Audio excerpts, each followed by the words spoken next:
રાજકોટમાં સ્વામિનારાયણ સંપ્રદાયનું વધુ એક પુસ્તક વિવાદમાં આવ્યું છે અને પુસ્તકમાં દ્વારકાધીશ વિશેની ટિપ્પણીથી હવે ફરી એક વખત વિવાદ સર્જાયો।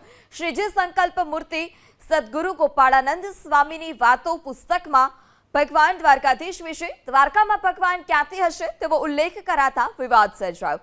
પુસ્તકમાં લખ્યું છે કે સત્સંગી એવા આબા સાહેબે સ્વામીને પૂછ્યું કે સ્વામી મારા કુટુંબીઓ કુસંગી છે અને દ્વારકાની યાત્રાએ જવાનું કહે છે, તેનું મારે કેમ કરવું?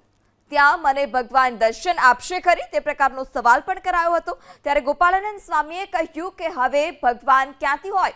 જો તમારે પ્રત્યક્ષ ભગવાનના દર્શન કરવા હોય તો વડતાલ જાઓ। આ વિવાદાસ્પદ લખાણથી દ્વારકાના સ્થાનિક અને વેપારીઓમાં પણ રોષ જોવા મળી રહ્યો છે। સ્થાનિકો અને વેપારી અગ્રણીઓએ જગત મંદિર સામે સ્વામિનારાયણ સંપ્રદાયનો વિરોધ કર્યો। એટલું જ નહીં, પુસ્તક સંબંધિત સ્વામિનારાયણ સંપ્રદાયના સ્વામીઓ દ્વારકા આવી દ્વારકાધીશની માફી માંગે। આ સાથે જ પુસ્તકમાં દ્વારકાધીશ વિશે લખેલા લખાણને પણ દૂર કરવામાં આવે તે પ્રકારની માંગ કરવામાં આવી। જો 3 દિવસમાં સ્વામિનારાયણ સંપ્રદાયના સ્વામીઓ દ્વારકાધીશમાં આવી મંદિરમાં જઈ માફી નહીં માંગે તો ઉગ્ર આંદોલનની પણ ચીમકી ઉચ્ચારાઈ। સ્વામિનારાયણ સંપ્રદાયની એક બુકમાં 33 નંબરની વાર્તામાં દ્વારકાધીશ ભગવાન છે કે નહીં ને દ્વારકામાં દ્વારકાધીશ છે નહીં એવો પ્રશ્ન પૂછેલો છે।